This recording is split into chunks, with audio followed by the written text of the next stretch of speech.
when everyone kind of positions up and the heavy congestion begins, but King doesn't care about that because he's King. He's looking for a fight. It's arguably the worst zone to fight in, approaching zone 4 and 5 here. He's a savage. He's a savage. He does not want anyone else to sit up upon that throne. It should only be him, but it's okay. Sometimes you don't have to be that thirsty. You can move away. That player popped that ramp in front of him. He gets out. And look at this, look at that. That was so brilliant. He changes his angle there. He says, you know, I'm not going to use this side. I'm going to go around and start collapsing in on you, just losing or pushing that player out in uncomfortable ways. Oh, I like this. He's going down low. Master at finding angles here. He's just looking for the best way to break apart his opponent right now, and he's really playing mind games. Now, suddenly, this guy doesn't know what side he's safe on. He's losing all forms of real estate right here. You know, King, he just constantly wants to be in your face. He's done it in each game that has happened, and he always seems to just know where everyone is. Like that is a trait that you know, a lot of the players that are up here, they do have it, but in this South American region like this, where there have been obviously not a lot of players coming out of this for this particular tournament, I think King has put this region on the map without a doubt. He is truly representing here. This King's tracking is phenomenal. He's still keeping track of Tuzi here. Now deciding he's going to replenish some materials and refortify all of this area. Sanctioning to himself here. This is why he's in the running in the top 10 here. We saw him get taken out earlier before, but this is why he plays the high risk, high reward. And if I'm being honest, that's how you take first place. You put it all out there and go hope big or go home. Everything goes in your favor, honestly. Go big or go home. King of fight over on the mountain there. Tuzi's next to him, as well as Keenstar. And King, he's gone. He's flying over to the next target here. He just doesn't stop. Into another box fight he goes. And now he's going to reposition here and set up for the prime push. This is ridiculous. Look, he's still going. He does not care, people. King wants to jump into your box. It's his box now! Oh, what a beast! What a beast! He's not here to play. Laser's going to go down. King. Bow down. We thought Booga was one of the best box fighters. Hold up, it's time to do some reviews here because King is putting himself on the map here. All I want, Bala, if you're listening, I just want you to do a VOD review of King, okay? Get us a VOD review, please. Hopefully we can just agree on that. Wild stuff, man. Gets the window, boom, right to the face. Right to the kisser. He's already looking. What's wild about that fight, too, is a lot of players would have just stayed stationary in that position. Storm was coming in. They would have been content with being somewhere safe in the He had a target and he just went right for it. Incredible. Here we have Dubs now. Center zone. Still has a baller. Bucky still in the running here. Leshy also getting right next to Dubs. Also has a baller, so they're probably not going to get into too much of a battle, but who knows? Maybe they'll be Storm baller Surge buddies. is still a thing.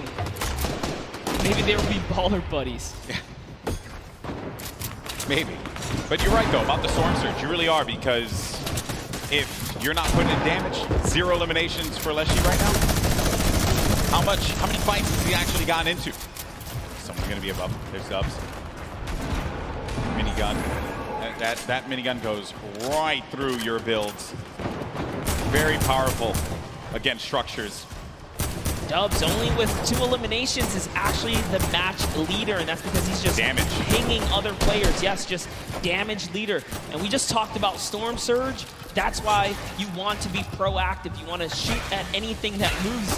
Because realistically, you don't know when you're going to find yourself in that precarious situation where you have to push someone like pretty much with, you know, without wanting to. And we were talking about this before we jumped on the cast. I think it was Zate we were discussing. He's really good at not putting himself in a position, but still to get hurt, but still take shots. And Benji Fishy against Storm. First elim for him there. Saw that. He put the trap above his head through the window edit, opens it up and hits him with the pump. And now we're on his perspective. But as we were mentioning before, sometimes from a safe position, go for the shots. Go for the shots. Maybe you get a few takes. damage perhaps, and King, he's taking fights outside as well. King is still here to play Golden. 2 eliminations, 53 builds for him, running with that blue combat shotgun. Great range on that item. It's far away though from where the half-in, half-out circle is going to be. We're at zone 5. This is when things start to get a little crazy. What does King have as an option here? Is he looking for people on the move and then punishing them? Maybe trying to get the community launch pad, perhaps, if someone throws that down. What is he looking for here? It really wouldn't even surprise me if he's just looking for elimination to recap on materials right now, because he doesn't have enough to full tunnel across here. Knowing his playstyle, he's probably gonna want to push here. And there it is. He actually found a launch pad, so his game awareness was at an all-time high here. And take a look here. Tfue, nice little replay right there. One of his first elims. First point, as a matter of fact, against Kurtz. Tfue on the board. The King. What are the chances of that one? Yeah, the good old community launch pad right there. Great neighbors. Paying attention to what's going on here. And Tfue make a big comeback for himself here. A little concerned about that player who had edited out. And Tfue did have the mark on him. That guy though, you hate that one. When you just get focused on so much. You're out and about trying your best to stay up in this game. And then everyone looks at you, and Tfue again, he's doing damage, but he's not getting the elimination. Other people are siphoning those away from him. Yes, Prison Arrow was just snatched from him. That's another point that unfortunately does not go his way here. He does have some shadow bombs though, so he will be able to make it to this next zone. He decides that he's close enough to try and tarp in, but now he becomes the target of the server because he's only building in wood here. People can take note of the structures being used. That will give you an indication as to where they are currently. Players do build around 2-box metal, perhaps. Metal, the strongest structure. In case you're wondering, maybe you're watching for the first time, wondering what's going on here. Your Game 3 winner, Dubs. 2 eliminations, still has that baller, but it is a very weak baller. I mean, look at that thing, it is cracked up. Not only that, he doesn't have health either. He is very, very weak here. He has tons of materials though. He just has to play for placement to continue to hold this lead that he has right now on the competition. King gets taken out by Mongraal, unfortunately, right there, and Bugga is still in the running here as he catches Quexy, and the kill feed is lighting up right now as players are dropping, and we're approaching placement points finally here. We're getting very close to it, Monster. Once we hit 25th place, everyone's going to start to earn some points. Right at the side of your screen, 3 points for everyone still alive, but Dubs, and we mentioned it, that baller was in dire straits. It was not going to be able to survive another rotation, and neither was he with the HP that he had currently. Then the rotations, everyone's starting to move here. They have some shadow bombs. They're going to use those and get to the other side, get to the safe area, build around and protect themselves, and hope that they can continue to gain more placements as we take a look at the overhead. That's right, and he was holding his breath because he needed to get that top 25. He didn't break it through in time. Everyone left in the game has already gotten placement points here, but you want to play for the next threshold. You want to continue to stay in this game here, as that's exactly what Tfue's doing with the Shadow Bomb, hopping around the builds here, trying to keep a low profile. Bizzle still in the running.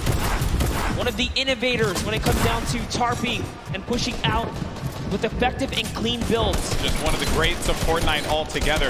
On the side, I was looking at this fight between Ruxin and Riversand. Riversand went for high ground numerous times, and Tfue gets eliminated by Mongraal. And then Rux has high ground, as you see on your screen to the left. Then you have Bizzle, still very much in this one. Takamura with more eliminations and earning placement points as more players begin to fall. And we're coming down to the final moments, Monster. That's right, we are. And we're going to jump into Takamura's POV here because he has 4 eliminations, and he doesn't plan on stopping. Neither does Mongraal, because Mongraal catches Benji Fishy as well.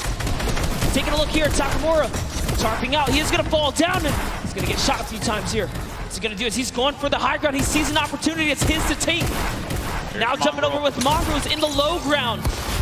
Drops another player right here. Is he going to be able to connect in full? Can he convert here? He does front of Mongrel here. Coming down to the wire. Top 9 remaining. 1 in front of Mongrel. Does he get the elim? He manages to just get away by the skin of his teeth.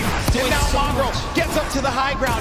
Maybe using this. If you keep jumping on the wall, you won't go out of the shadow state. He gets up top, but there's no one going to be there. There's a person all the way above him. Knocks the structure down. And the player does manage to catch himself and maintain the high ground positioning here. We have some great players still left in this game. But Mongrel with 4 eliminations is looking for number 5. And that was on Nate. We're now down to the final moments. Top 5 monster. He had to fully commit there. Those are the mats that he needed. He's still in the game here. He's going to go all the way for it. And that's a trade out with the 109 to the face here. Huge elimination on Takamura. We're into a 1v1v1v1. Top 4 players now. Mongrel in the ultimate low ground. Going up against a player. It's got to be Booga. The game 1 winner will not be enough against Mongrel, who does get picked quite a bit. He loses a lot of HP. No more build, but the victory royale goes to the veteran Som, who manages to pick up a massive win. Using the shockwaves in the final moments to snatch the high ground, Som claims a victory, but it's Mongrel who had a ton of eliminations and really was the ruining factor for so many of our top 10 competitors in that round right there. Mongrel was running a rough shot in the ultimate low ground, but it's Som, the vet. He has performed in so many competitions at a high level, and it's no surprise here. When Som gets that high ground, everyone needs to look out. He's so good at that. Mongrel had no builds left. He had no HP to work with. He did the job he needed to do. Top 2, he got 2nd place and a bunch of eliminations. And Shockwave's late game again, monster. Such a great piece of equipment that you can use. Love that right there. Stands up, flexes, hits us with the let's go. He's feeling good. And that's a huge accomplishment to take a victory. And just you only have so many opportunities to win a game here. Just to do that alone, it's magnificent. Yeah, it really, magnificent is the best word that I could think of at those final moments. Games 3 and 4 certainly did not disappoint. Oh, that was a wild, wild game. Here are the standings, though. Booga still holding on to 1st place. Look how far ahead he is. 8 points currently, but Som now jumps in to 2nd place. Nate in 3rd. Riversand, who's managed to put together some great games, is in 4th. Rux as well. Epic Whale in 6th. Skite and Dubs get knocked down to 7th and 8th. And King, who has been very aggressive, is in 9th. And then Peter Pan from South Korea in 10th place. Doing so good. The last player we saw in 11th place, Epic Whale, shot himself up to that front page, guys. So don't count out Andretta, Benji, Savage, or anyone else here in the top 20 because they have what it takes. Look at how close the point threshold is. Yeah. Everyone is in the running for top 10 right here, and that's life-changing prize on the line here. The stakes are so high. Yeah, the gap is so small, and these players have the capability of being able to get into the top 10. 2 more games remain. I wonder who's going to take it all, but let's go down to the stage. We got Jordan standing by with our Game 4 winner, Som. And a huge Game 4 win for Som. Now sitting at 2nd place in the standings, feeling really, really good right now. We're just talking about that high ground take. You said, I didn't think that it was going to work, but real domination right there at the end. What was your thought process going up against such a stacked final 10 people? I mean, some of the players that were there are all capable of clutching this up. After I got the high ground, I was just focused on playing safe, make sure I don't lose the high ground, make sure, no one impulses up to take my high ground. And then, I let everyone on the ground do their thing, and then I clean up. And the cleanup was real. Back to you, Golden Boy and Monster D-Face. Always a pleasure to hear from Som, a veteran in competitive Fortnite and doing it once again. No shocker there. You take the risk, you make the bold play, and sometimes it pays off. And in that instance, it definitely did. He's coming out quite pretty from there. I believe, was it 2nd place currently in the standings. That was a nutty game, man. He's been in top 10 this whole time. Since the competition has begun, he's been chipping away at placement.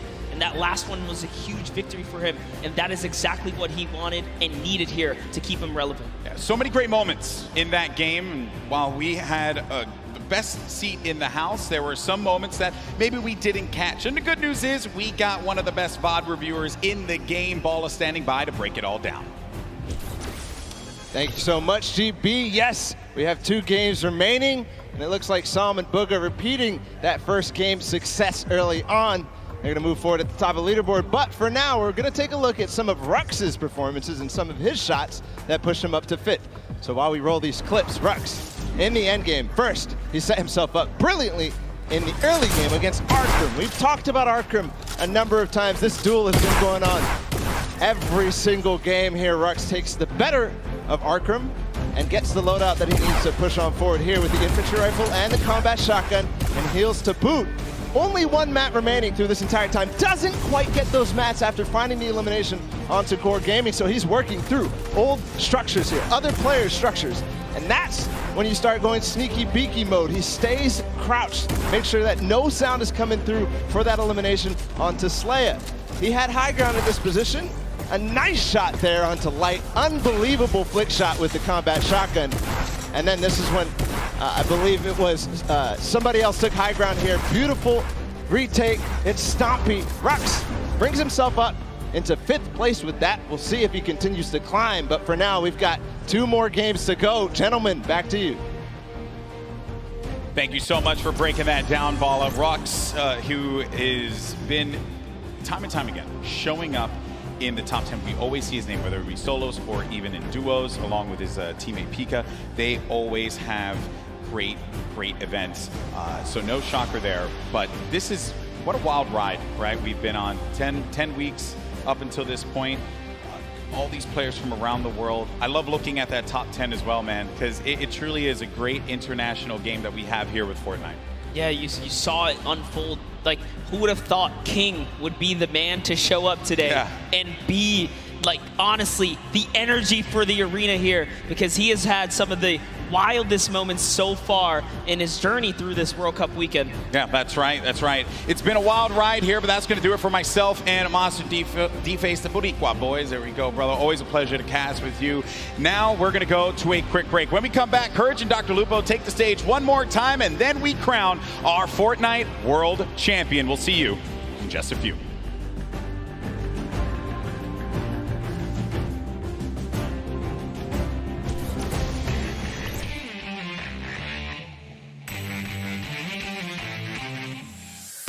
Hello, Fortnite fam. I am PookieFace_. I am joined here at the front of house with David, and we're going to talk a little bit about how all of these systems work, how we are bringing the Pro-Am, Creative Cup, and the World Cup to you guys this weekend. So David, nice to meet you. Thank you for joining me here. What do all of these buttons do behind us? Tell me a little bit about what all of the technical things are here.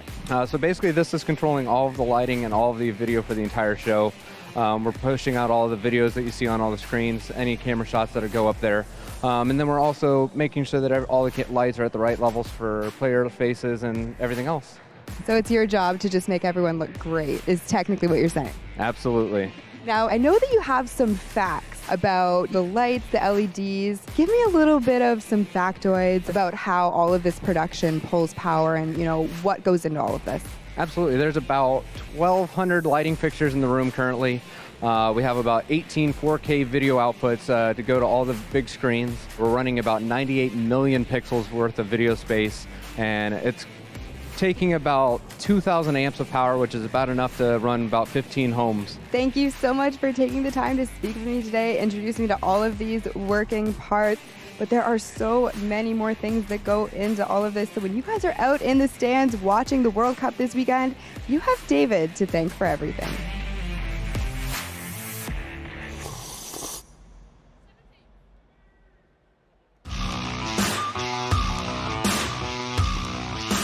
Dub said, look, I've qualified. I'm just going to come back and just flex on literally the entire region. It's ridiculous. I mean, the fact that you can be so consistently good in one of the major regions. The best of the best aren't concerned with just barely making it. They want to win every fight. They want every point. That's why he's in first. There's a reason he's one of the best solo players on the planet.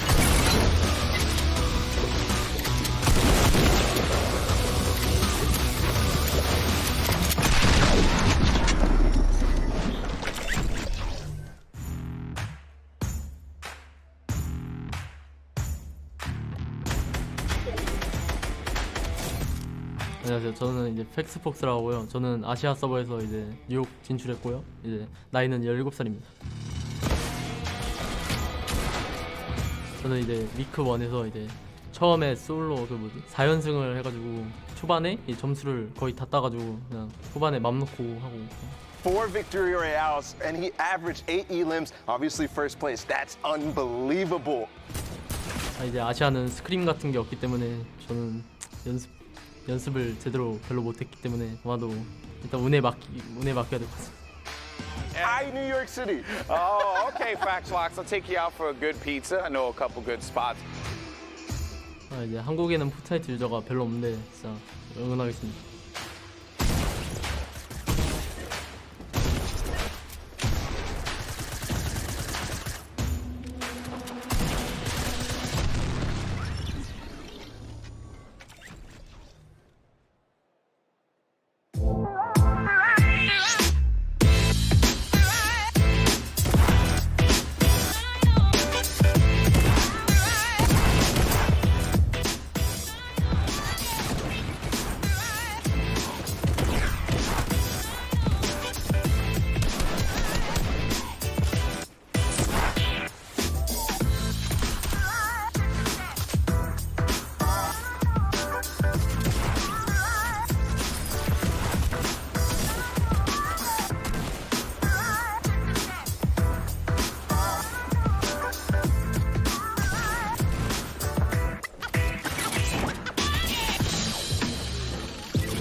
Hey Fortnite fam, BallTW here to get in the nitty gritty of competitive Fortnite.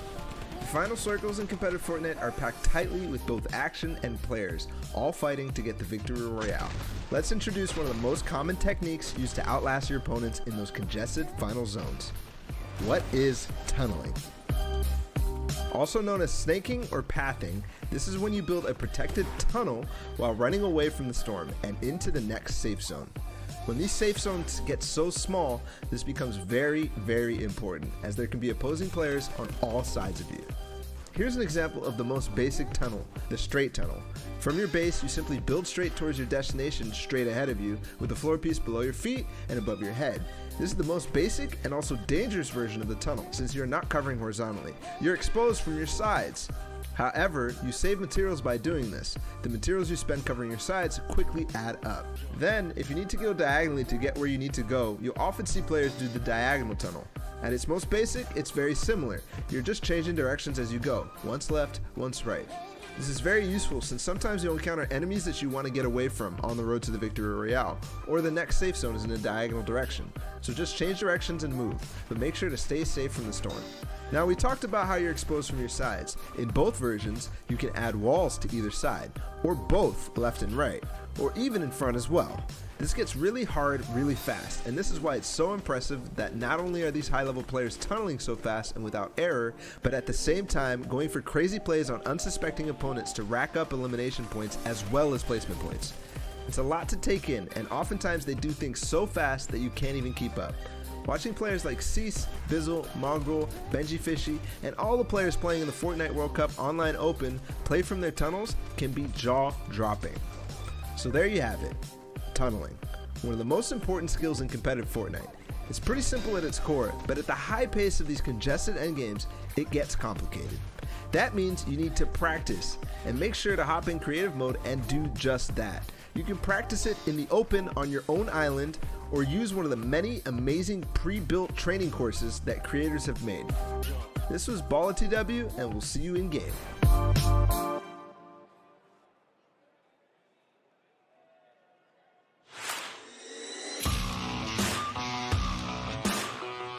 My name is Turner, aka Tifu. I qualified from the North American East region. This is not. Wait. Trying to sneak him in. Can you get him to drop it? Oh my! What is that angle? He hits all of the shots. The day I qualified, I was pretty hyped. I didn't even believe it was real at the time. I don't know. I was just kind of streaming, grinding, doing my own thing, and I tried my hardest and succeeded, I guess. Landing all the way up top, drops in. 100. Follow through on the shot. Literally reading my mind.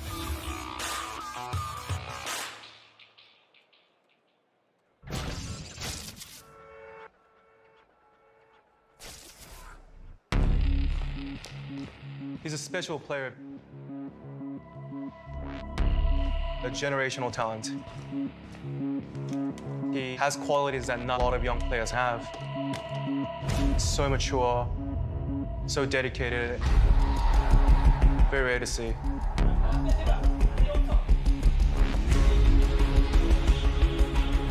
힘들어.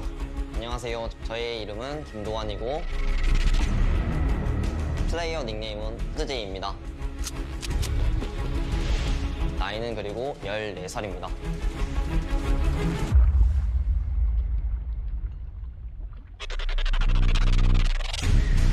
He's disciplined. Hoodjay drops down. He's focused. That was an ambitious play. He wants to push it. What a charge through the box in there.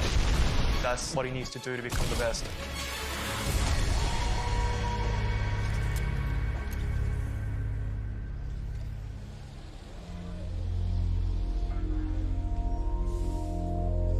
여기 간 다음에 제일 중요한 거는 이걸 타고 여기부터 먹어.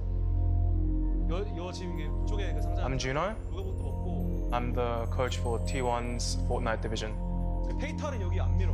여기는 거의 완전. I first met Hoodjay when he was a free agent. 제일 베스트가 아이스크림 먹고 아이스크림 안 He's 다음에. the youngest player in our team. 저는 포트나이트 선수로서 일산에 있는 아파트에서 팀원들과 함께 구단에서 생활하고 있습니다. 야, 웃으면서 해.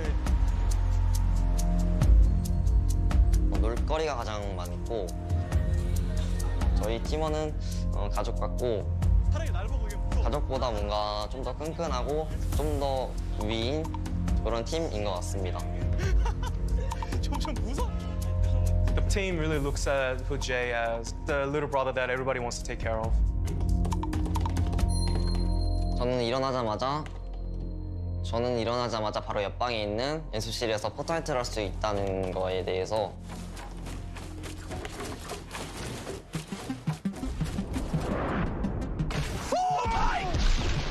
His tempo is quite a bit faster than a lot of the other players.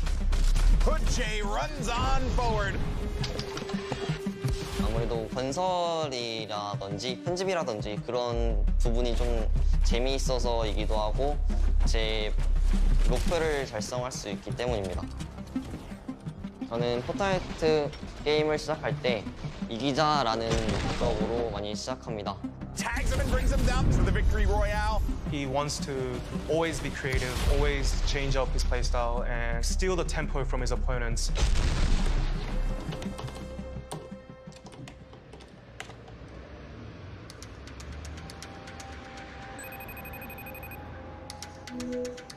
여보세요, 엄마. 잘 지내시죠? 요즘 어떻게 지내세요? 네, 걱정 안 하셔도 돼요. 제가 끝나면은 진짜 자랑스럽게 해드릴게요. 꼭 몸 관리 잘하시고 어디가 끝나면 바로 갈게요, 집으로. 네. 세계 최고 플레이어가 되고 싶은 이유는 아무래도 부모님인 것 같습니다. 가끔씩 부모님이라는 생각이 가끔씩 들어서 그게 동기부여가 되지 않나 싶습니다. Hoodjay hasn't realized how talented he is just yet. I am just so impressed with what I'm seeing here from Hoodjay. He has that potential to become the greatest of all time.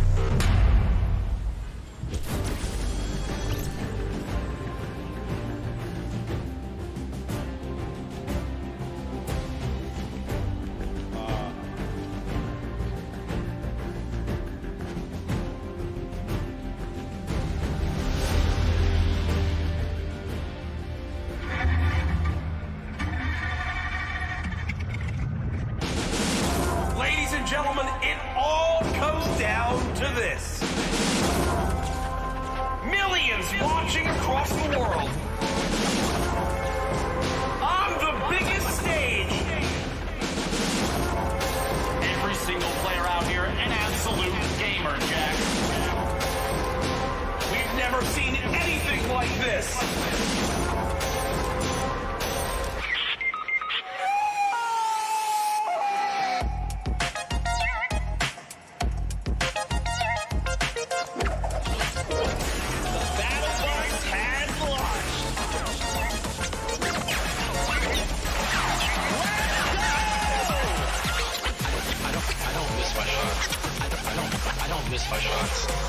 shadow bomb use I've ever seen! Mr. Savage M! I don't miss my shot. I don't miss my shots. He's the player there. Runs out in the storm. Jump. Finds him. Yeah! Qualifying for the World Cup was a major step for me to actually help out my family. I'm so happy we made it. This is literally like a dream. I was freaking out. It was awesome.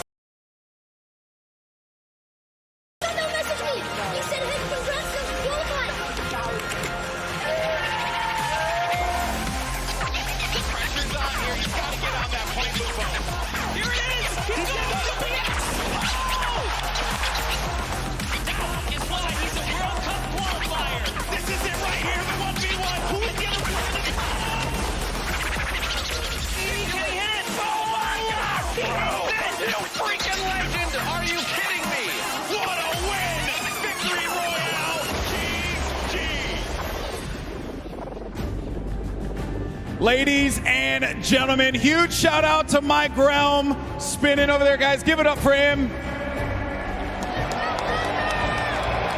And now we are one step closer to crowning our first Fortnite World Champions in solos. History is about to be made here, folks. And now I want to ask everyone here in the arena, are you ready?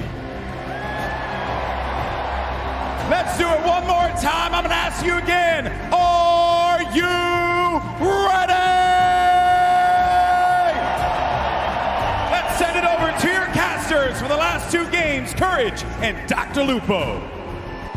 Over a year ago, the Fortnite World Cup was announced, and here today it culminates in the final two games of the solos competition. $30 million in prize money this weekend, and in two games, Dr. Lupo, we will crown another Fortnite World Champion. We've seen a ridiculous number of plays from everybody on the field. Yep. Even moments like King going out, literally the first eliminated one game immediately after, just slaying out in the lobby. We love to see gameplay like that. Very aggressive from a number of players that honestly a lot of us didn't even expect to show up on the board. But you have to remember though, every single player that has qualified for the solo finals here at the Fortnite World Cup in New York City is at the top of their game. 40 million people played through.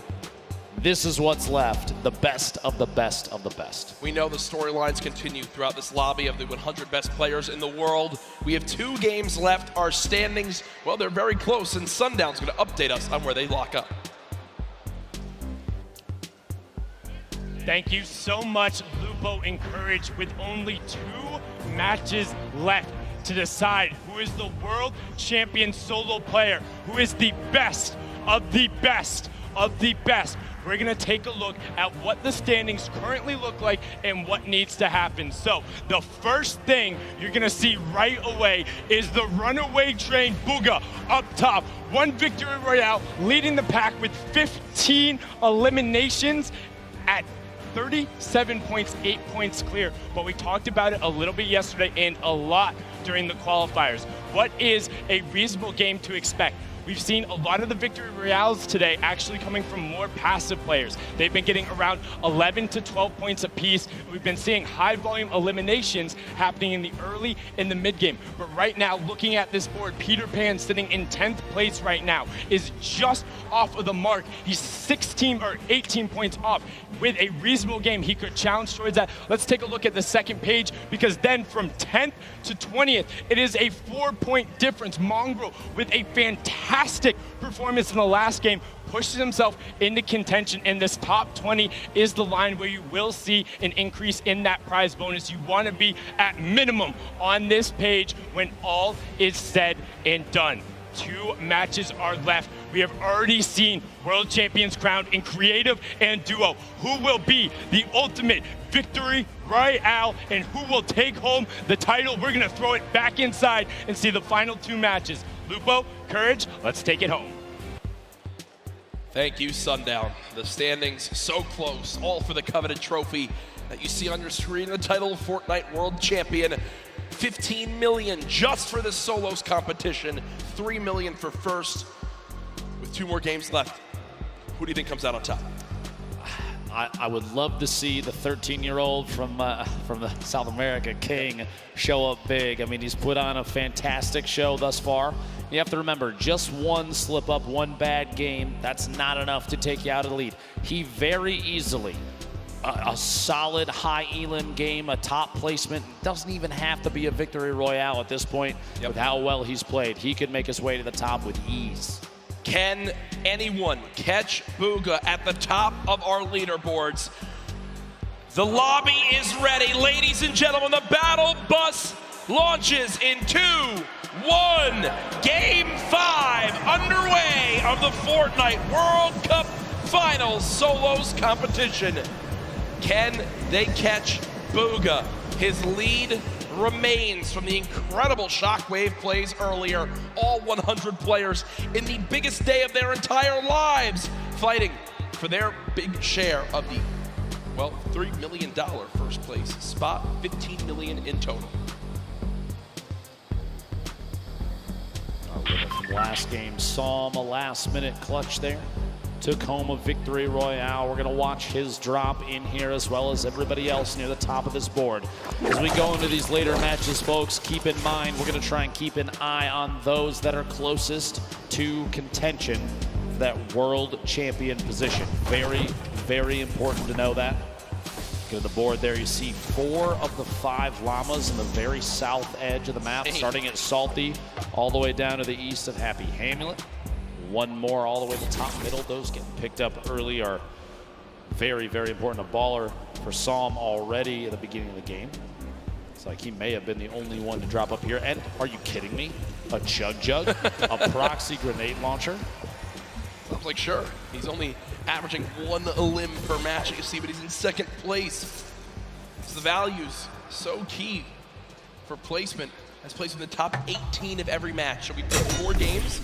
That means he's gotten placement points in every single match so far, Dr. Lupo. It's a big reason why he finds himself at 2nd place. To be that consistent in this lobby, absolutely insane. Gotta break 25 to get those points. Arkrem, Rux, fighting out in Westworld, as people do call it, this desert town. Arkrem has had a couple games where he's just basically got fried right off the start. Can he turn it around right now? He was top 15 earlier. Doesn't seem to be the case anymore. Rux, who's gotten the better of him in a few of these previous games, having to back on it for a moment as that airstrike did come down. Don't count him out just yet, though. This drop, honestly, one of the loot heaviest in the game. You have a lot of materials as well. A player like this, he gets in a good position, maybe even takes out Rux, doesn't have to fight anybody else down here. He can climb his way out of here with ease. 9 grenades in Rux's inventory. If he could somehow bait Arkrem into a bad spot and use those to his advantage, it could be the thing that swings the tide in this battle. Hasn't thrown the Chug Splashes. I was going to say, wondering when he was going to begin to throw them, but there they are. Chug Splash is down. 0 limbs still, as you'd expect, as he's still looking around for where Arkrem could be. Maybe the hope to save those. We didn't have to necessarily use them just yet. Big anticipation of combat before you know it, or at least the chance of it. Throw those down real quick. 40 HP shield. These two just kind of at a stalemate at the edge of the map, waiting to see if there's an opportunity to make a play. They are outside of the safe zone quite a bit. So at some point, the zip lines or even the quad that spawns here might be the key to getting all the way into the safe zone soon. Grenades going out, but beamed. Rux takes quite a bit of damage from Arkrem, and aggression begins. The build up, and he's going to try and take the high ground. Shots from Rux, no contact just yet. He's going to have to do some damage before you know it. Only 96 HP is not going to necessarily be enough against a player with accuracy like Arkrem's. But he does have the combat shotgun, which is the ultimate tool this early in the game. Rux still at 96 health, has those grenades in his back pocket. Hasn't thrown any more yet. 15 builds still remaining. A very intense fight for these two. The shot comes through.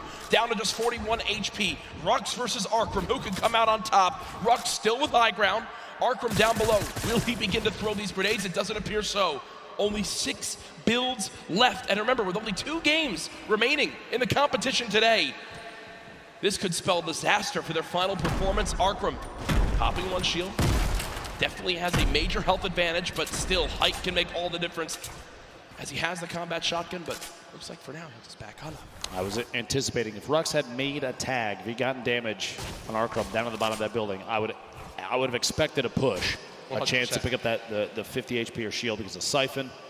No damage dealt there, so Rux decides to opt his way out. King, one of our high elim players, 35 HP, gonna try and get that med kit off, but he can't quite. Time to fight it out. A little bit of a build battle and see who can take ownership of the walls. King building up and layering yet again. Oh my goodness. The shockwave. He's actually going for it. Are you kidding me? Lutenezi goes down, and King back up to 85 HP. What a play. On the World Cup stage. Yeah, the kid. He just amazing. shockwaved to the sky and tried to hip fire hand cannon his opponent. With 35 HP. Are you kidding me? With 35 health? Talk about confidence. It's such an insane play that it catches the opponent off guard. Stomping, trying to push on in. I believe this is Dubs on the other side of the wall. Stomping gets the wall, gets the elim. Down goes Dubs. And also in the elimination feed, Aqua, our Fortnite world champion from yesterday, has eliminated Tfue. Match 5 out of 6, 1 left. Those players, the 16 that have already been eliminated, they still have 1 game remaining. But our current leader on the standings, Bugha, down in Lucky Landing, gonna make a rotation away. Avoid any damage. At this point, gonna be the most important thing is getting ahead of the game here. As the storm is pressing on in, he's only against 1 other player down here in Lucky. So the opt to rotate out to the west towards the river, probably the best one in the situation. Doesn't want to get challenged. He's got a free rotation up now. Slip is right there. Without realizing it too, he is relatively close to 2 llamas in the south edge of the map. Wonderful spot, either of them, one on his left, one on his right. I doubt he will since he's going through the low ground, but Bugha, so far, Ben, 3 out of the 4 games has been fantastic performances. He had one where he dropped off early. Remember, he,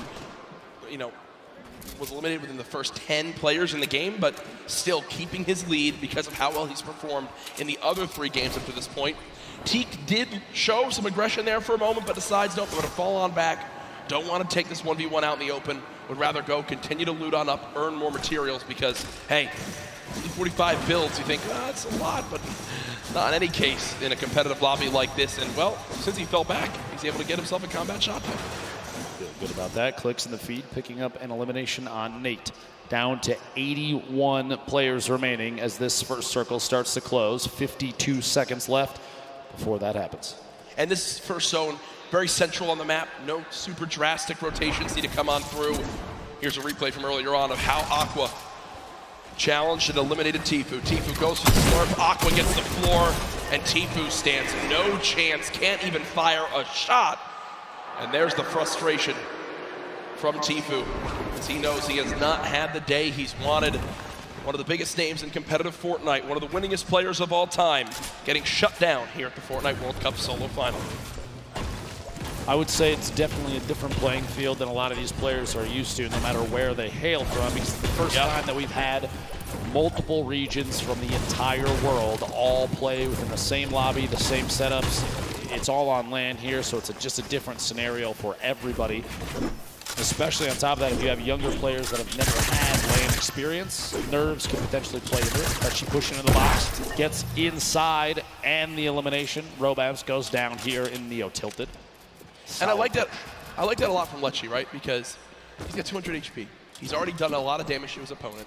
He also does 23 more white damage, HP damage to realize, wait, I have a major health advantage as Bugha begins to dance on the main stage. But he pushes on in, forces the play, and says, you know what, if you have a trap, I'm still going to survive through it. You're so little HP that I know I'll eliminate you, even if I take 150 damage from the trap.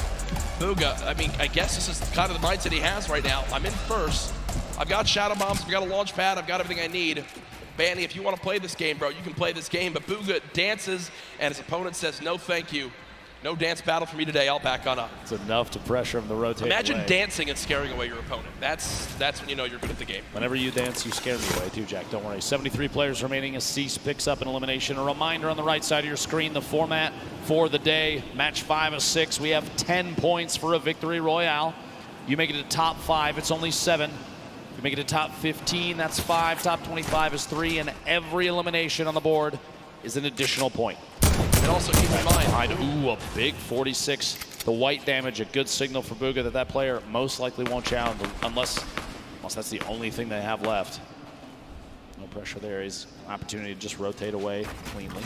Another thing to keep in mind, you see right there, 40% extra materials when farming. You also have a max count of 500 of each material type. So you cannot carry 1,000 wood or 999 wood, 999 brick, 999 metal. No, it's 500 of each material type.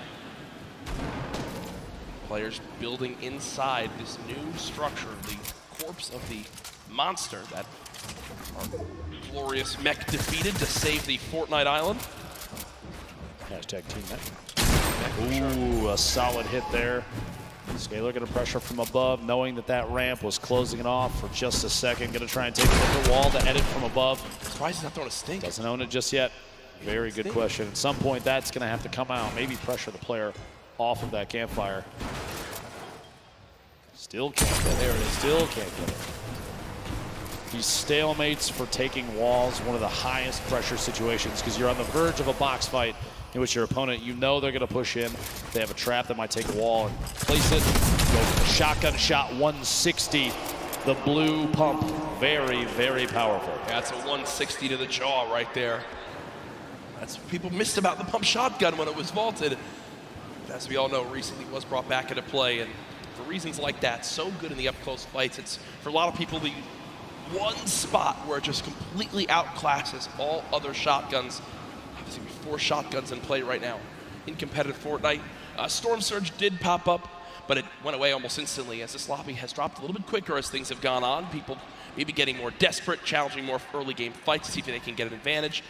Sam, who won our 4th game, using one of these big shields, and look at the inventory right now. Big shields, chug splashes, and I like that a lot. Sam at first decides, you know what, let me use this big shield. I'll get the full 50 health out of it. But because his opponent interrupts it, realizes, well, what's the lesser of 2 evils? That is popping 2 chug splashes, giving myself as much health as possible, and not playing greedy. I like that from Sam, a sign of a veteran player. You got to take what you can get, and that's a perfect example of it right there. At this point, he's waiting to see if there's an opportunity to sneak a shot through on the surface inside that ramp. He doesn't own it. Every time he does a little bit of damage, he has an opportunity to replace it, and he does, in fact, take it. Push on through, get the wall, goes for the edit, put a big shot from the other side, down to 71. Those chug splashes coming in big. He might have to wait, though, that last one. Don't know if he'll have time to use it. Pressure from the player inside. Rotating down, immediately popping a hole out and getting in his baller. Opts to not take that fight, and probably a very good call, seeing as how he took a ton of damage on the inside before he had a chance to move away. 110 total now. The baller's full HP, though. Here's Riverson. That legendary bolt sniper rifle. 175 total health to take a bit of damage right there. Often set up on the left side of your screen in a metal box. Really, no one can be challenging that. Fully built metal. It's just something that when you see it in competitive Fortnite with how little ammo you have, you're basically like, all right, I'm not bothering you. You're set up. I'm not bothering you. Just don't peek out and shoot at me, because it's almost impenetrable, it feels like, with how little time you have to shoot and how little ammo you wind up having in these games. A replay from earlier on. This is Smeeth in another one of these close box fights. Gets that ramp. Tries to challenge forward. Basically edited into the opponent's box. That's Hood J.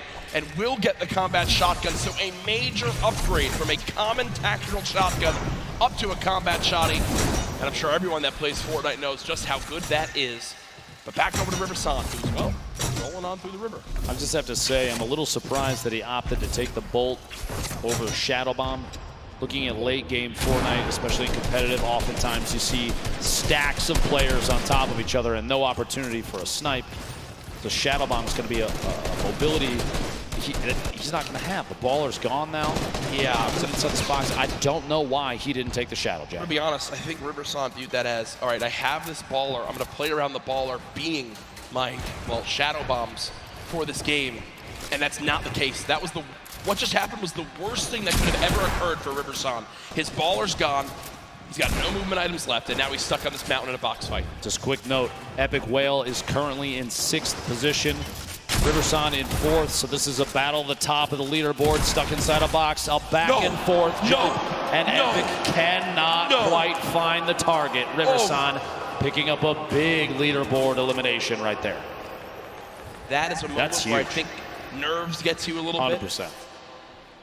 You mentioned top 6. He's thinking in the back of his head, if I have a good game here, we're moving into the $1 million prize pots. And instead, Riverson wins a fight that looked impossible to win and is now set up on top of a mountain with near max HP. Real quick look back here, Bug, our current leader. Look at the shots through there. Little shakes the hands off a little bit, blow off some steam. As an arrow goes down inside. Very, very accurate player, Bugga. See Bizzle, the top left of your screen, one of the more well-known players. Like you said, one of the most consistent players, Jack, in all of Fortnite that we've ever seen. With the speed of the builds up here, Bugga gonna try and get a little bit of a higher view. Doesn't want to be stuck down too low in case there's players rotating. Maybe some shots on the baller soon. There's pressure being applied on others and ops into that fight as well. And if you look at where Bugha is right now, on your minimap, the closest player on the west side of that zone, safe, and everyone has to move right towards him. Also, 6 minis, near max builds, 4 shadow bombs, 2 launch pads, a shockwave. Bugha knows what a fantastic position he's in. If he can make it to late game, he basically has guaranteed placement points. Peter Pan making his way through here. A little bit of a leftover collection. Gonna have to do some picking up on the inside. Pretty lucky finds on the inside here. Quite a few materials. Flint knock. He's got to redeploy a ton of minis. Pretty optimal loadout for both mid-range, up close, depending on who's pushing him. Yep. Positional wise, no launch pads, but a slipstream. No shadow bombs. He does have the slip, but as soon as he's away from that thing, flying, he can establish a base, but making a move after that's going to be tough. And he is getting attacked from literally every angle on the way in. Players from all sides taking shots. He's going to have to try and push his way through for an elimination, or get out of this area almost immediately. What a tough spot to be in. Shots from both sides. Puts the trap down in anticipation of somebody pushing in, and literally cannot keep the walls up enough. And that's the downside of being one of the last players to rotate from outside the zone. Everyone who's set up, including Bugha, knows, hey, we just spray anyone. They've got to come this way. They're going to be floating right at us. If the whole lobby shoots at them, one of us is bound to get them. We're all going to get damage tags, and when the Storm Surge just popped up, everyone fiending for a little bit of damage to keep them above that threshold. Thankfully for the players in the lobby, only 2 more people need to drop before Storm Surge goes away, so don't think it'll come into play too much. All I can imagine in a situation like that right now is from the Pro-Am, Tim the Tatman getting shot at from multiple sides. And, yep. It's just... Yeah, that was funny. That was funny when... You were one of them, I think. Yeah, no, my teammate Sean eliminated him. Tim, we beat Tim the Tatman on LAN and outplaced him as we take a look at players stacked up all on the west side of the zone. What people at home don't know is that we were literally looking at Tim as we say that, which makes it better. So, launch pad used by Bugha right away, and with 2 launch pads with all this other movement, he just survived this movement. And guess what? This is a zone on the high ground. It's directly on this mountain, so for pretty early on zone, it's going to get awkward right away. Bugha has made it in, but has taken a lot of damage. Will use some minis to get back up to 150. Has made it to the zone. Benji Fishy just below, who's currently top 13 in this game. Player to G still has a little bit of a high ground advantage. Just going to look back at Bugha, who's trying to build his way up. See if he can spot anybody on the move. This position still very, very good. The edge of the next safe zone. 2 seconds until that pressure starts to apply, and a lot of players you see on the minimap have already started to rotate in. They're making their moves now, but shots from Bugha and many others as these players are flying in. Community launch pads, there's shadow bombs used in situations like this, and no shield on that player. Bugha right now has a total of 16 elims today. King is in second with 15. This is all it is. You just get set up in the zone, fire people who have to move from the storm. It's the common enemy. Every player in the lobby. Issa did just go down to class, and we also saw Vivid drop a couple moments ago, so nothing really from Vivid this game, unfortunately. Bugha 1 elim so far. Continue to look on down. Here's the perspective of a drop coming on in. Everyone's made it up on the mountain right now. Still some people on the edge. You see the likes of Cease still alive. Clicks, Zate, Creo, Cosmic, Skype, who earlier on took home a game of his own in game 2. A quick note, by the way, Riverson, who we saw eliminate the 6th place position has gone down himself in 4th. So he is out of this game. 44 players reversing your feed, going down to Dementos. And we are not even at placement position just yet. And we're looking at the 6th to 7th circle transition starting in 10 seconds. Everyone has to move. The people that have the best opportunity to take shots back, they're going to be able to pick up a lot of eliminations. Players are going to be on rotation. Things are about to get real tough for a lot of people. The edit, so they just wait, hop the ball and roll. Now, I don't think you can hold high ground from this early on. I mean, yes, high ground will be very good, but this is going to be a long rotation if you're going to wind up making that happen. Black's is up top for the moment. Bugha, you see him soaring on over with the shockwave grenade. Setting up, always getting ahead of the zone as far as possible. Pika there as well. Back behind him, going to take even more shots at players on rotation. Very smart plays. The Shadow Bomb, and he still has 3 more, so this rotation better be a good one. Got a chance to get ahead of a lot of people here. I really do love this. He knows how close he is to placement points, and he's got such a lead right now that unless someone has a monster performance, if he just gets placement points, makes it to the top 25 again, with just 2 games left, that could be really all he needs to secure this Fortnite World Championship. And he got the zone. The zone's going back his way, but Bugha goes to edit out, and there's a shotgun waiting for him. Down to under 50 HP, frantically trying to pop these minis. The spray coming on through. Can our leader hang on to placement points? Storm Surge activated on some of the remaining players. Bugha peeks out again for a shot. Not going to connect yet. 32 players left. Shadow Bomb being used. Can Bugha make it to the top 25? 3 more points can be the difference between making it as our #1 player today or 2nd place. Bugha still bouncing up. 30 players left.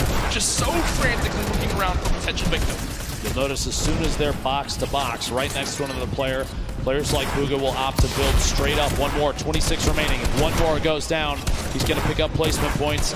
Keep an eye on the feed just to see only 1 elimination remains. There it is, 25. So he's already into the placement points now. It's going to push him even higher on the leaderboard. Everybody left picks those points up too, but as we move, players starting to drop left and right. Sky still sitting on a baller, as well as Fatch. Pika with the ultimate high ground, and Bugha right in the middle, right in the thick of it. Look on the outside. That's a very smart play. In that moment, you have a baller flying up. You don't want those players to hold on to those. Taking the shots to break it out, maybe force an engagement. Only 8 builds. 15 now. Out of builds, no movement items. Made it to top 15. For me, this is already a fantastic game for Bugha. You've got placement points. Another elimination. How about a second? Bugha, what are you doing? 2 elims come in. He's back up to near full HP, and he's in the top 10, and he's got all the materials he could ever need. Bugha, how are you making this happen? From no mats and no movement. 1 player nearby. Bugha at 3 elims, still ahead of the zone. He can absolutely win this game, Dr. Lupo. 2 away from more placement points. Opts to drop the extra weapons in his inventory. A gold AR, the green pump, 6 minis, and a campfire. 42 builds remaining, and he's just looking. 5 players left. He is sitting in one of the best spots I think he could have possibly imagined. Creo picking up an elimination. He's sandwiched between Pika, Piza's, Creo on the ultimate low ground. He's looking any chance to pop through when a player is not looking to get a shot in might be enough. Still has mats. Still has mats, 1 player below. Bugha just staying ahead of this. Has only taken 1 score tick so far. Player up top fighting, player down low fighting. Can Bugha make the impossible happen? Dodges the trap as well. Taking a little bit of storm damage. Bugha's got to make it on in. 1 build left, drops on in Bugha. No! But either way, it's all good. He's done what he needs to do. He knows how important that game is. Now we're in our top 3. Pika up top. We were following him earlier on today. Pizzas and Creo all the way down low. 0 builds in Pika's inventory. It's going to be tough. He's going to have to drop in and go for a fight. Cannot connect. Pizzas finds that elimination. Creo gets the final 1 in game 5. Goes to Creo. I don't think he can believe it. I don't know if anyone caught it at home, but what he does right there is Flint knocks the opponent, hits him for that body damage, and then shoots him into the zone. Great game for Creo right there, and you see repping his team. Ooh, clutching on up in the end. Here it is, the final moments. The zone closing tight, a fully closed zone. Creo's got to build on up. You see, health advantage was to Pieces. Pieces would win that game, but a full damage Flint knock connects and swings the tide in his favor. Here it is one more time. Boom! Right to the chest, sends him into the zone, and wins the game. From Creo as he takes game 5, the victory royale, 10 points plus his eliminations. Huge game there, and Jack, we still have one more. We do. We still have one more game here at the Fortnite World Cup Finals. I don't see any way that Bugha's fallen out of first with that performance. He absolutely popped off. We're about to take a look at our standings, but Bugha may just be in a position where all he needs to do is find 1 or 2 points, and there it is. My 1 or 2, are you kidding me? Ladies and gentlemen, Bugha sits atop his throne, far and away in first place. He is 1 game from $3 million. The most eliminations, tied for the most victory royales, by far the most points. Bugha has put on a show and is nearing the title of Fortnite World Champion. Here's a look at the remainder of your top 20 there. 17 points. That's what you need to break into the top 20, Jack. Yep. But even then, you're still 30 points away from first place. You need a 20-plus elim game with a victory royale and 0 from Bugha. Good luck, have fun, but we do have Jordan Fisher on the floor, one of our members of that last game. Playing health right there at the very end in such a high caliber game. Again, another stacked lobby right here at the end. Yo, hoping for some lucky health ticks in your favor, and that happened. Thank God for the best reaction for the wins so far today, in my opinion. Where's your headspace at going into this last game? Right now, I'm on 3rd. I just need to clutch up, make sure that I don't make any dumb plays. I just keep calm and keep how I've been playing. Well, it's great work. Fantastic job. Great victory royale. Back up to you guys.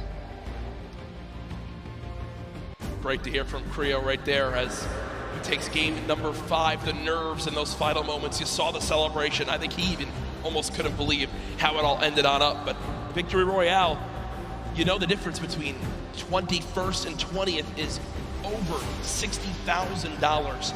And a win like that, with how close the standings are, could make the difference between earning $50,000, which is still great, but $112,000, which is to follow. But we're not quite ready for Game 6 yet. We do have Balla over on Unreal Island with some analysis of Game 5. Guys, I do have that, and what a performance here from Bugha today. Every single game almost placing consistently in the points and finding himself some eliminations as well. Only falling in that second game early on. We're going to take a look at some of the eliminations that led him to a top 5 finish here. Bugha, first off, breaking the baller on the side of zone, making sure that he knows exactly who's moving in. Why is he moving in with the baller inside of the zone, inside of the center? And then as well, getting an elimination here on Zippiestuser.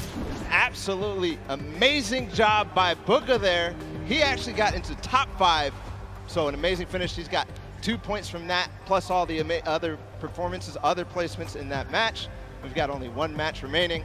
Just like you guys said, it has to be a big one for somebody to overtake Bugha at this point. So Lupo, Courage, please close us out.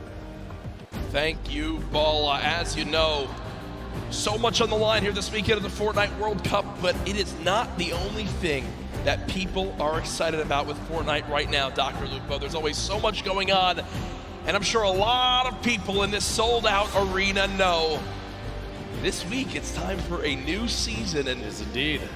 You guys want to see the first tease for the new season of Fortnite? Ooh. I guess we should show it to him. I have not seen this before. Oh!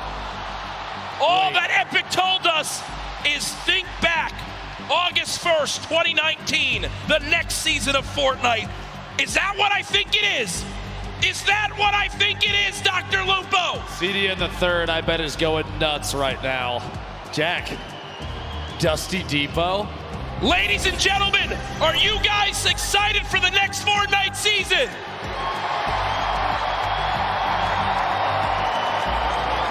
August 1st, all will be revealed.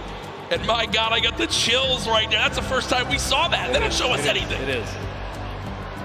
Oh my goodness, you see how excited everyone is. And we are moments away from the final game. Everything that's happened. You see the leaderboards, you see how far it is. You're Booga, you're up by so much. What's the rest of this lobby thinking right now? It might at this point be a battle for second place, Jack. Such a lead right now. Booga showing why he feels as though he deserves world champion. And at this point, I mean, you can't really blame him. He's playing out of his mind, playing incredibly intelligently. Positioning is key, and he's going for placement every single time. He's showing why he's on top of the leaderboard. I can't believe he is so far and away the best. It has been something that I think a lot of people expected him to do well, but this well, anyone to perform this well, be this far ahead, unbelievable in a stacked lobby like this. Folks, use the hashtag Fortnite World Cup. Tell us your thoughts on the teaser we just saw, on what you're expecting from these final games, on your thoughts overall on the World Cup. It has been such a blast to be at this point. I cannot believe the road from where we started to here. These online qualifiers, everyone coming on in, the big names, the teams getting involved. Fortnite competitive is at a fantastic point, and with the millions watching online, I think it's a testament to how well it's doing. Yeah, absolutely incredible. See a look down at the players getting ready for their final match of the day. 6 games total, the end of this next and final match. We will find out who the Fortnite World Champion in the solos competition is. If you're online, make sure you give some shout outs to those that you think can climb the board. It is still anybody's game. We've seen crazy comebacks before, and it would not surprise me to see it again. Jack, going into this last match. Yes. The nerves for some of these players probably at an all-time high. Yes. You have to realize there's going to be more after this, though. Oh, there's for sure. got to be more after this, Jack. Yeah, this is not the end by any means. Yes, it's the biggest event in Fortnite competitive history, but there is still a bright future for this game. The new season coming out, more and more to be announced, I'm sure, very, very soon. All I know is the players are getting loaded on up and ready. You see them all looking around. What an experience this must be for all of them, their families in attendance. So many people here I've met this weekend, Ben, have been. It's their first ever gaming event. You know, not a lot happens in the Northeast because of, well, quite frank, how expensive it is to run events in this area of the country. But Epic do it, and they did it in style. What a fantastic venue. The marshmallow performance earlier. I saw how excited everyone was outside at the fan events too. It's been so cool, and I've been a part of so many competitive gaming events up to this point. This might be my favorite. This might be my favorite. I'm saying it right now. It's touching, Jack. I appreciate that. It is. I mean, it might just be, and that's all I know. I keep looking around, seeing everyone just excited, flowing back on in after the bathroom breaks, waiting for this last game. We appreciate your patience as we just get the lobby all set up. Want to make sure everything's all set and good to go. Remember, after this ends, if you're in the venue, don't just rush on out to get home and go back outside of the fan experience. We're going to crown our champion. We're going to crown our world champion. You want to be here for that big moment. Congratulate them. Celebrate the achievement. The trophy. How are they going to get that trophy home to the players? Because Jack, I'll give you $20 if you charge down there and grab that thing right now. I almost threw the headset down. And I thought, you know what? If I don't do that, my career is much more worth it, I believe. Again, you know, look at these lobbies. We played on these setups the other day. You know, you can't really creative. You can just sit there. So you're looking at the leaderboards, and we're used to in-game tournaments, right? Where you can go and see the prize pool and see how the split works. The solo and duos you see there on the screen. The solos, you know, competition is there. You click compete, and the prize pool pops up in-game at $3 million for first. And that's where it first set into me that we were actually at the World Cup final. Yeah. When it's right there on the screen in front of you, it's real. Two of the fan favorites, Dubs and Mega, on your screen right now, and I gotta love that kid's hair. Yeah, I mean, I wish I could have hair like that. There's Issa, who I know has quite the loyal following online. Some people were excited to see him perform this weekend. So much pressure for these guys. I look at the fans around the venue. Everyone excited for these games to continue. As I think the skins in the background. A chicken and raptor were battling with the Thunder Sticks that were provided to some of our fans in the venue today. Creo again, our winner from that last game. The thoughts going through his head right now must be, I've got to rise this leaderboard. I've got to get as high as possible. Reverse, recently announced a member of TSM. Always seems like something's going on in Fortnite competitive. Now I think a lot of people wondering too, what's next to come, right? Is it more solos and duos? Is there going to be more of a focus on trios? I know a lot of people have been looking forward to that. Do teams now switch up after seeing this performance? Do you think teams begin to switch up if they're going to play trios on who they should have in on their squad? One of the things I noticed watching the few trio tournaments that we've seen over the last couple weekends, teams really have kind of mixed who they typically play with. That being said, one of the things I love the most about watching those is that the groups, it's always changing. And I think that exemplifies just how connected the competitive community really is. A lot of these players, they're all friends. We see Skeptic holding up the L to the camera, which is very funny, and people doing emotes on each other after elimination in game. But at the end of the day, there's really kind of no bad blood between anybody because they all recognize they're all here for the same thing. It's a competition. On top of that, it probably doesn't hurt that they all take home $50,000 at a minimum, right? Every single player. So that definitely can't hurt. But real quick before we move on, Jack, I just want to ask, did you ever think that any of these players, the list of names, do you think we'd see these players at this event? I mean, we've watched them grow and change over 10 weeks of qualifiers. We saw people kind of rise up out of nowhere sometimes. And the other side of that, we have players like Tfue, who've been well known for forever. It's amazing to see the list. No, for sure. There's players that I think a lot of people expected to make it in, but didn't. All I know is there's been one player who's dominated so far today. It's Booga, and Sundown is over on Unreal Island with a breakdown of how he made it to this point.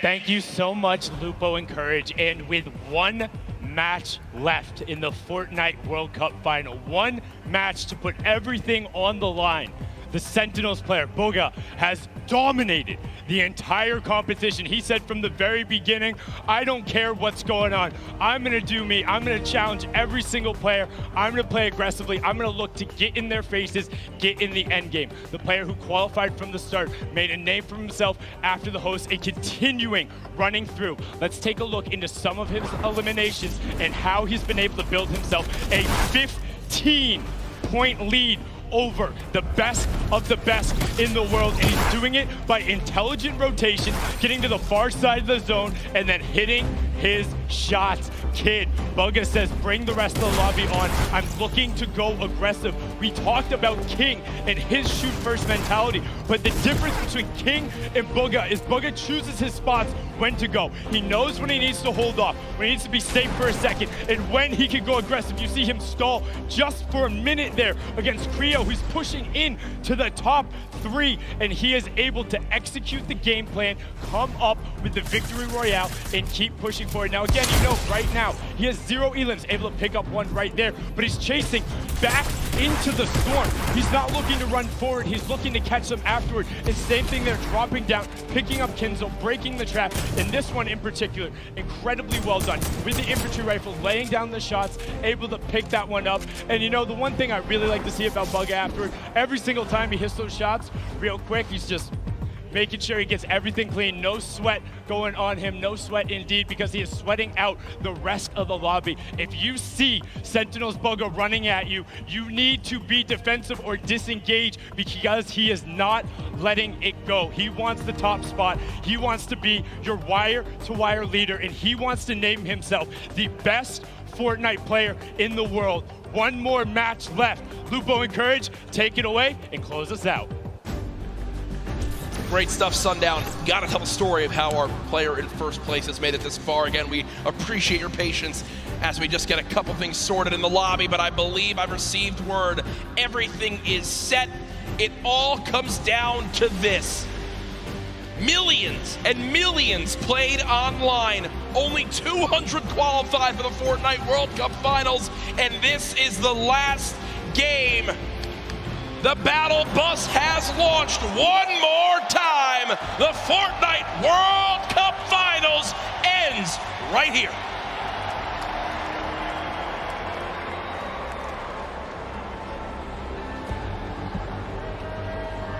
100 players on your screen there, Jack.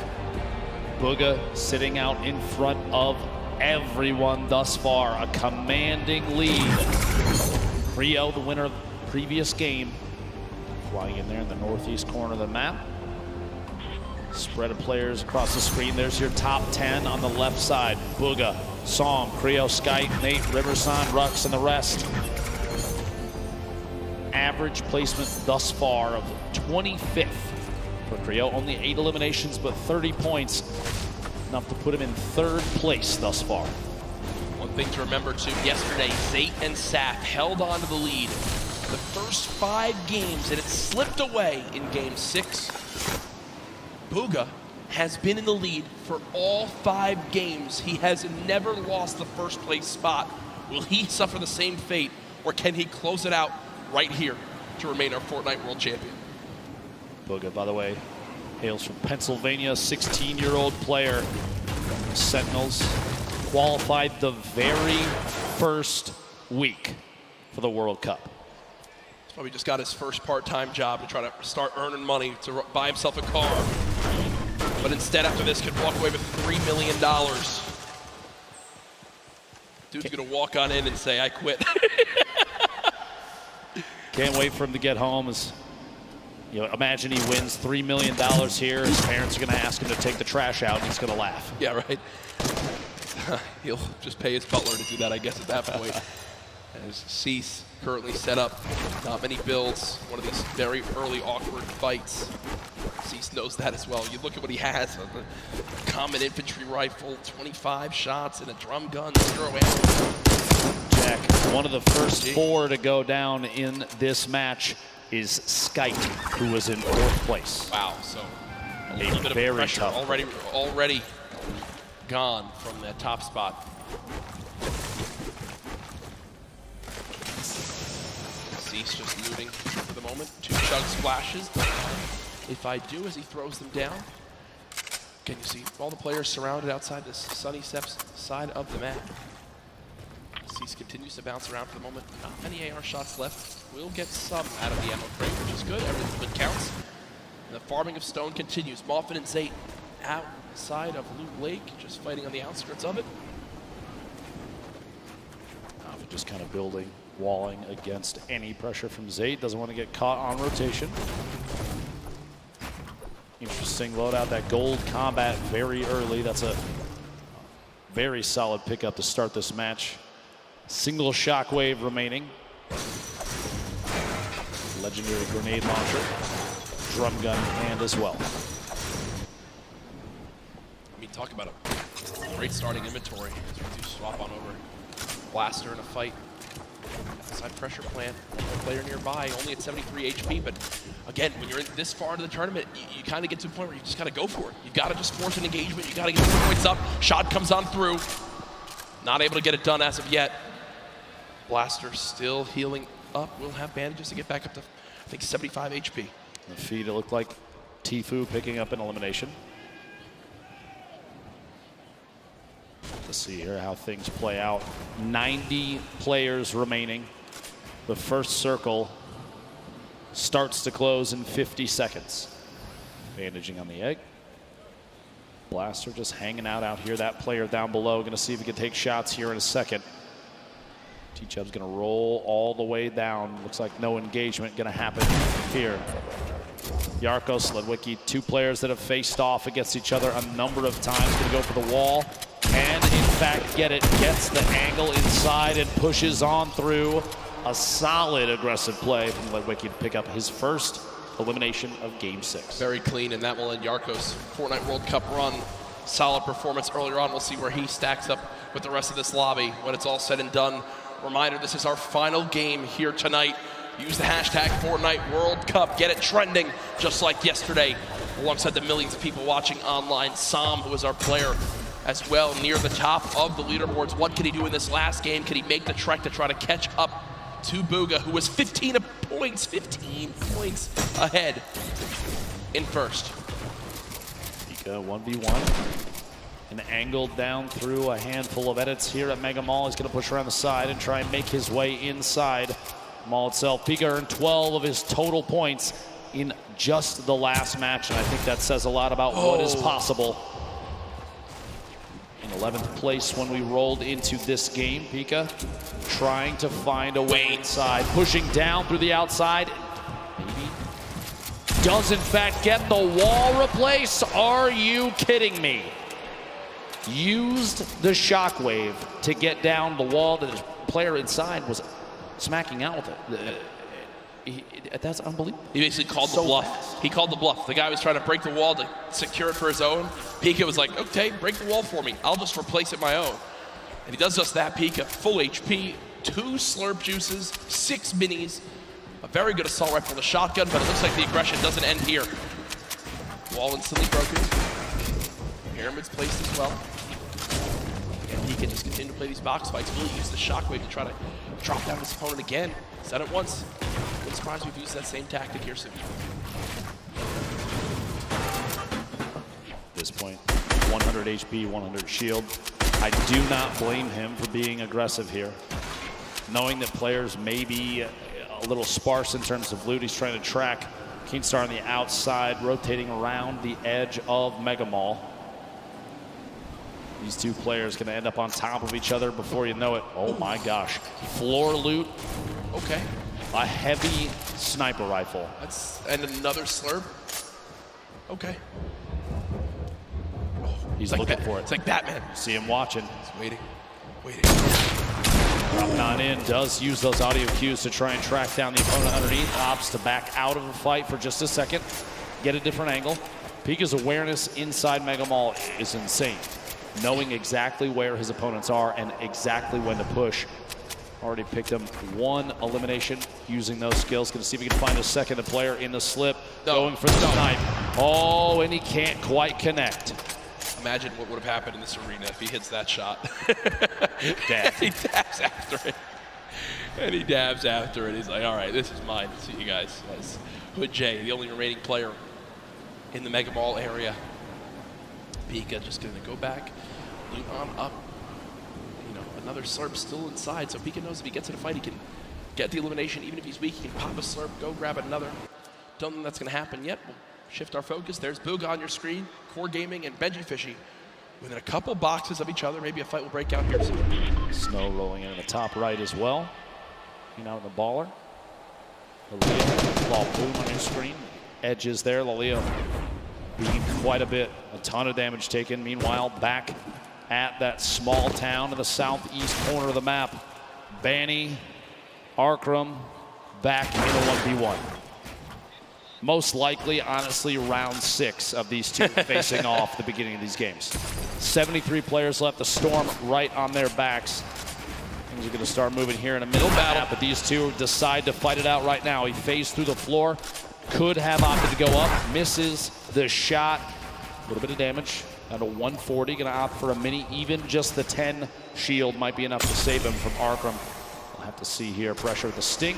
He's trying to find a top down and kind of lead the shots on what may or may not be a build out from Arkram. Right through it. Arkram dropping all the way down the campfire.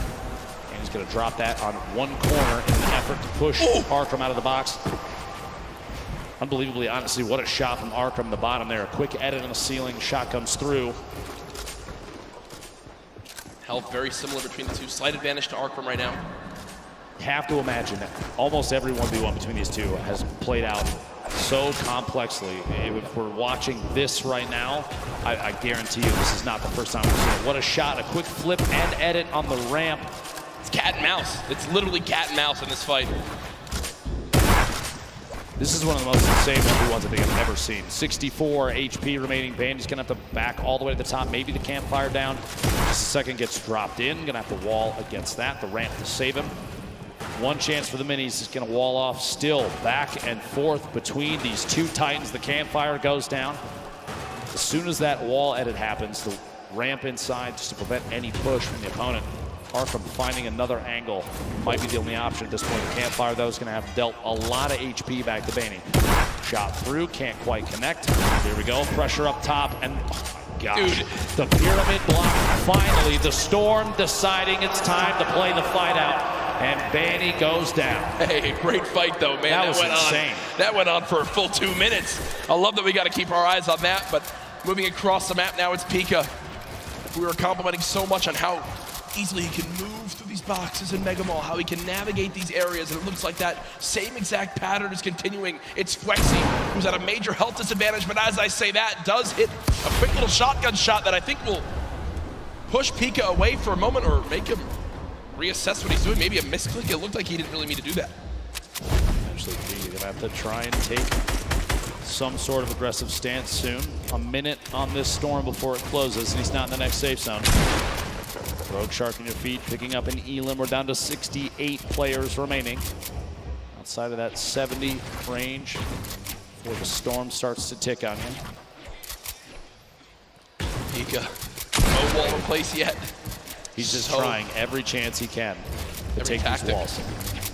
This is the speed of these players. This is some insane stuff. This is why they're here at the World Cup. Can't quite hit the shot. He did a reset, took the other corner out, just as the opponent inside takes a shot with the shotgun. Can't quite connect.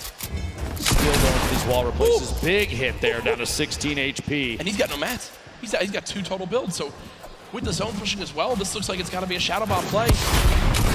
Pika is actually going to dive into the zone to make his path a little bit less predictable. Will take the long route. 10 health, he's got a launch pad.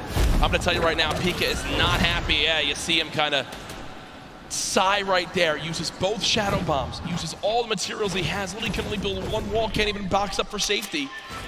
Uses one of his launch pads to not a fun spot to be in. Pika, look, still can't even build 1 box. Does have the minis. He's got a campfire in case he wants to put it down. I think the fear at this point is if he puts that campfire down, it's like a signal flare for anybody around.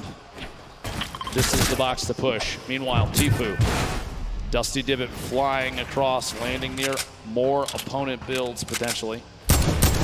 Back down, shots at the target he was right next to. He's in this box alone. You see in the mini-map, only a handful of players around Dusty Divot. Clicks, reverse, Bizzle you see in the top. Pretty far out there. And Clicks is actually, one of his trio partners. Previous trio cup that happened. They're fighting each other right now. Tfue trying to make his way out of here. Still not in zone yet. Really used his launch pad. He did use his last shockwave, if you remember, as well. There is some loot nearby, but player challenging. Tfue's going to back up for the moment and rebox. Oh yeah, we got a fight here. Tfue, 1 versus 1. Is it Clicks? Not exactly sure why. It is Clicks on the other side of this wall. So Tfue versus Clicks. Veteran versus the up-and-comer. Tfue backing up for the moment. It looks like there's another player nearby as Clicks will just say, nope, don't need this anymore. We'll fly away. Karhu goes down in the elimination feed. Cease goes down in the elimination feed. 63 players left. No Storm Surge in this one yet. Bugha picking up an elimination. His first of this match. Just another point between him and second place. Man. Consistency so key, and Bugha has embodied that today. Only 1 bad game. The rest have been absolutely electric.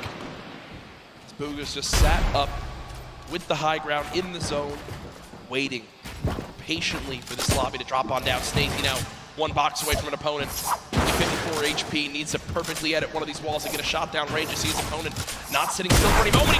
He expects him to drop it, and that's exactly what happens. He's finding the patterns and how his opponent likes to play these box fights. But still with no healing and his opponent jumping back up, you got to think some shields will be replenished and Snazy will be at even more of a health disadvantage. Tries to go for the reset on the floor. No shields pop. There we go. Catches himself. He's going to hold the edit on this pyramid. He's looking for a chance to push Martine. If one arises, we'll have to see. Snazy's hope may be to catch him off guard. There we go. Here's the Shadow Bomb. Going to rotate up and away. Use that redeploy and try and make his way into the safe zone. Only 54 HP. He's not quite safe yet, but now it's the chance to look to the right. Get a couple shots. Player inside the box as he lands right next to him. The edit through, and Rogue Shark sets the trap and gets him. Tough play there. Clicks. Meanwhile, 1 elimination, 62 builds. Sit on 2 Shadow Bombs. See here, the very north edge. He's underneath the plateau of Dusty Divot. Reverse down there as well. Tfue on the edge. Astonish, Smeef, Zate.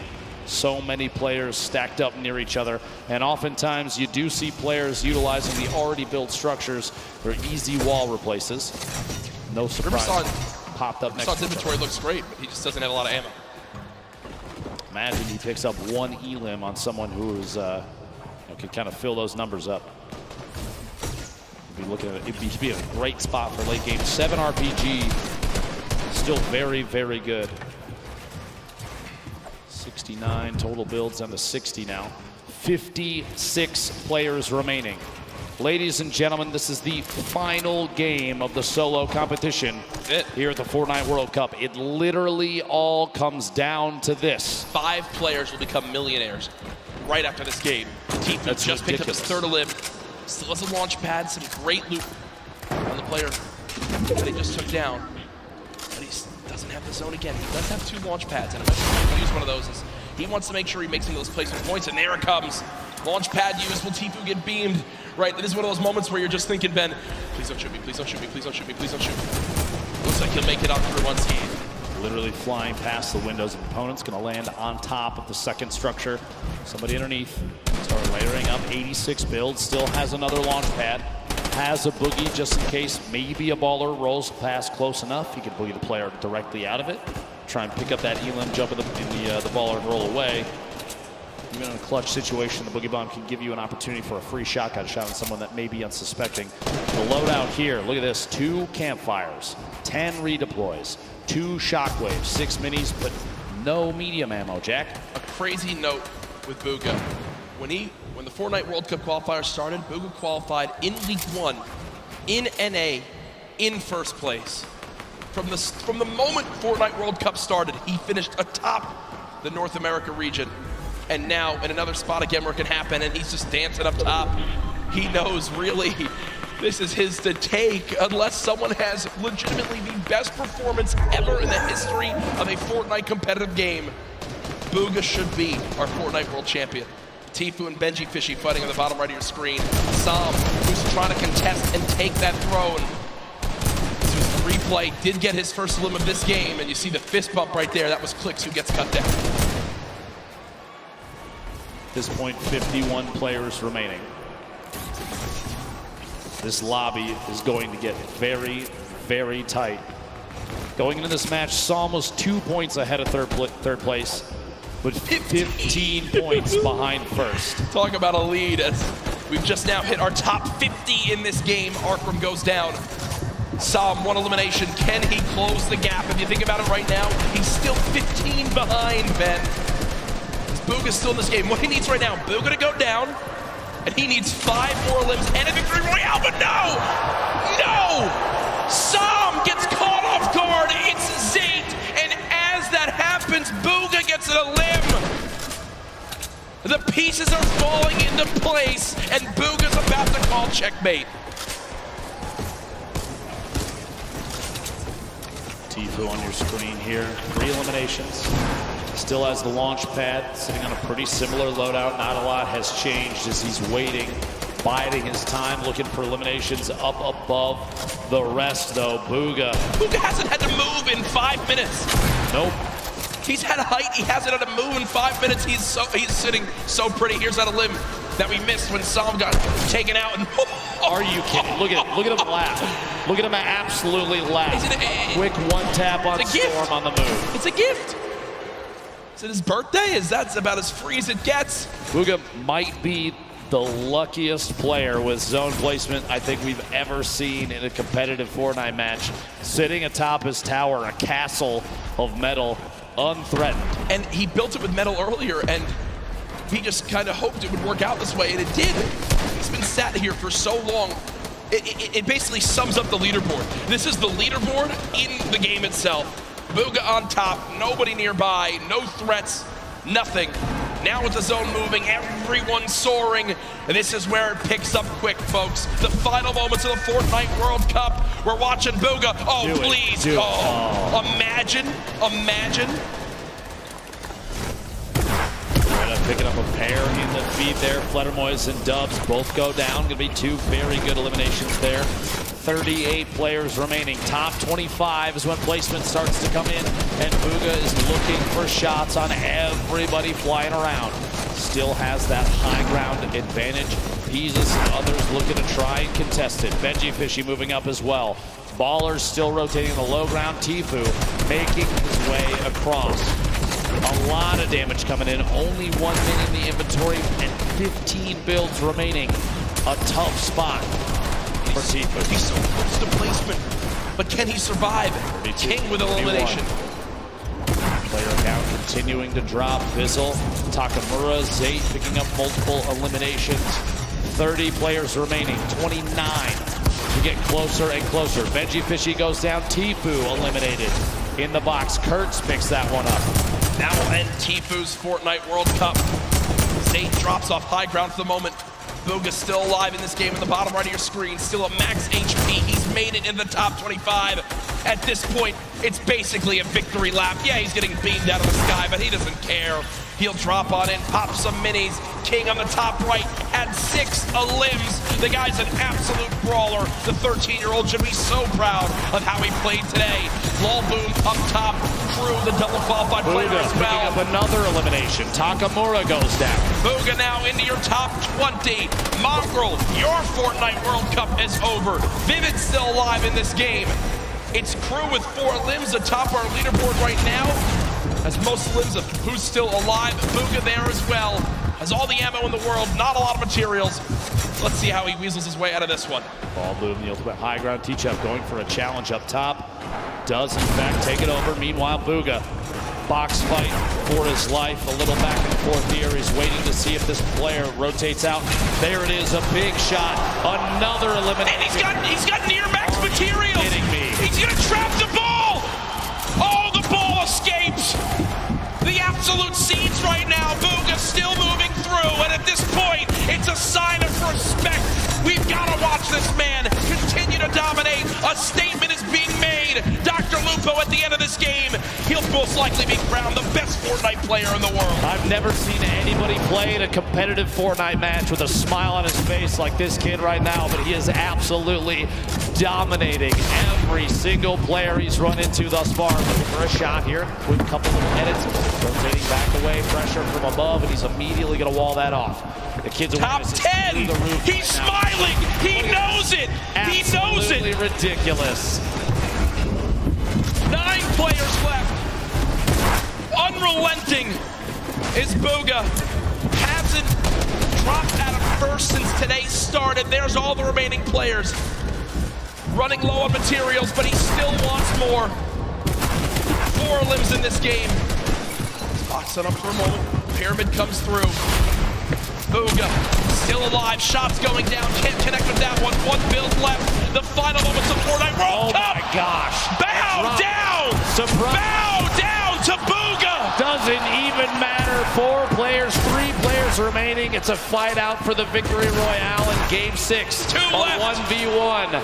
Crew still in it. T-Chubb as well, back and forth. And it might come down to a heel off. T-Chubb dropping down those campfires.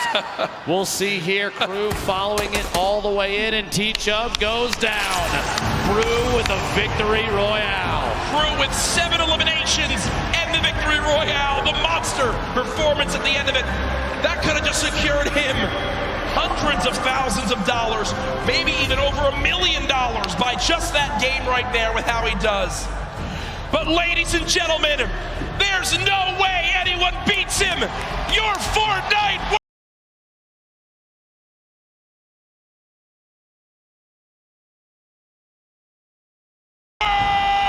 Champion, Bugha!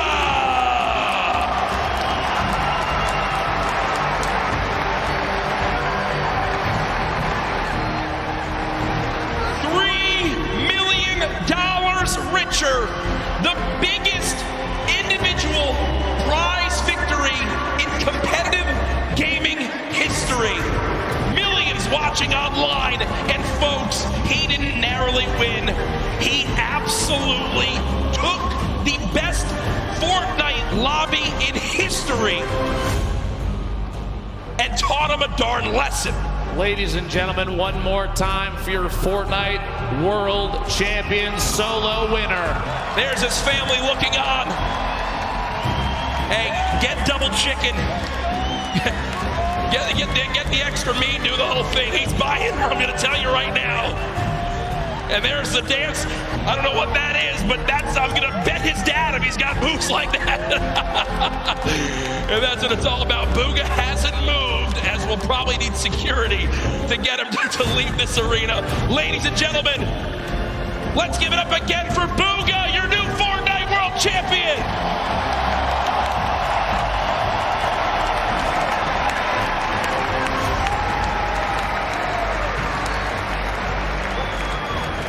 We have cast in almost every single major Fortnite event up to this point, Dr. Lupo. I have never, ever seen a performance come close to that. So far and away, the winner that literally, them backstage didn't even have to calculate it. It was done. Immediate. Normally, folks, we do have to wait a minute or two, and they need to triple check. They went right to it.